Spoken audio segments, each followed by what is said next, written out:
anyị abịa Igbo class proud ụmụnne. Hey, very big congratulations na ndị niile mee engage na ọnwa Ista. Anyị na-ekene Chukwu Olisa bi n'igwe. Ndị niile mere obe ihe niile anyị na-agwa fa nwere ihe ọma. O nwekwe ndị emere obe fa gaa na hotel ya bụ ma ndị dọkara akwa ma ndị akapụrụ ego ma ụmụ nwaanyị megidekwa ụmụ nwoke ma ụmụ nwoke megide ụmụ nwaanyị duto na fa ga họteelụ anyị si fa gana. Ihe anyị na-emebu ịnụ di na nwunye ọ bụrụ oyi ọ bụrụ alaba nke ọ bụrụ akwụnakwụna nwoke ma ọ bụ akwụnakwụna nwaanyị. Ọ bụ ya ka anyị ji si unu amaghachi ya unu very first time unu gaa na neutral corner unu afụghị. Ọ bụrụ na unu gaa na neutral corner ihe ndị a ama mma unu ga-agaju na neutral corner afọ 2 3 or 4 times or 5 tupu unu wee dive deep. Mana unu je dive deep maybe ihe ada anya. Ihe anyị na-achọzi ime bụ reform our matchmaker ka ọ machi onye ọbụla. Anyị na-azọ unu ndụ azụ onwe anyị na-azụ unu ndụ unu chee na anyị na-egwuri egwu. Anyị anaghị egwuri egwu, anyị na-azọ unu ndụ na-azọkwa isi onwe anyị maka onwe ihe mere unu ga-asị na anyị nọ n'aka anyị ka o si unu afụghị ya bụ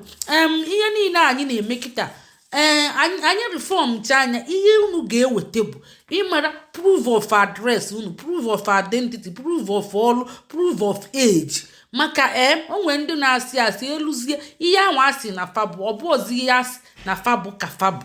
Ịma na anyị enwetachi report ndị anyị nwetachi n'Ista after Ista ndị niile mere engage ndị be anyị niile na abroad mee engage ma nwoke ma nwaanyị ejekwe m je gwafa sifa ndị a wetakwa proof of identity ma proof of age ma ọ bụ onye nubugo nwaanyị si na onubugo ya weta proof of divorce ya wetie maka na ihe a na-afụ akaligo ka anyị wee nwee ike na-aga n'iru maka anyị achọrọ aga kata iru agaba azụ. So onye ọbụla ga-abatazi na WhatsApp anyị ma anyị reform cha anya wee meghe enyi. Ọ bụrụ na ị wetere anyị ama ntinye gị na ya anyị ga-eselect ndị dị serious ndị chọọ ma ihe ha chọọ ndị dị serious. Ọ bụrụ ịdịrọ serious ị bịa na-akpasacha ndị dị serious obi and anyị ga-aha anyị price anyị ga-aha ya ọsọ unu na-asị anyị chọrọ ego anyị achọrọ ego ya bụrụ maka na idevelopụ talent ihe so gị welie na-eme ndị osoro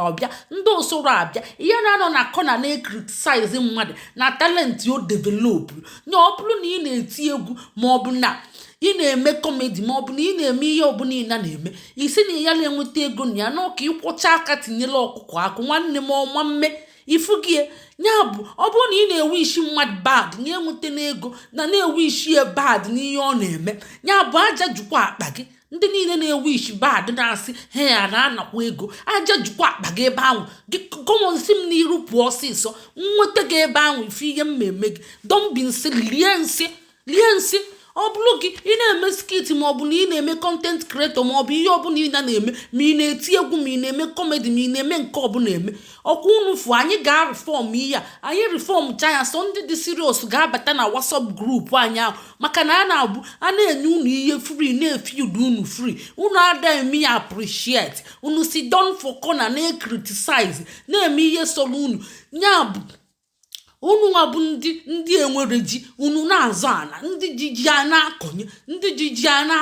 unu alaiki ka ihe free bụ mgbe niile ihe free bụ na-alụ afọ. Anyị emegolu unu free bụ for complete 7 years o nwere ihe anyị lite ọ na-atọ unu anyị melie gaba gbara aka ya bụ anyị na-emezi gbara aka ka anyị na-emeli unu ọkụ ya anyị na-emeli unu je na-emeli ndị dị unu mma ọ ga-emezi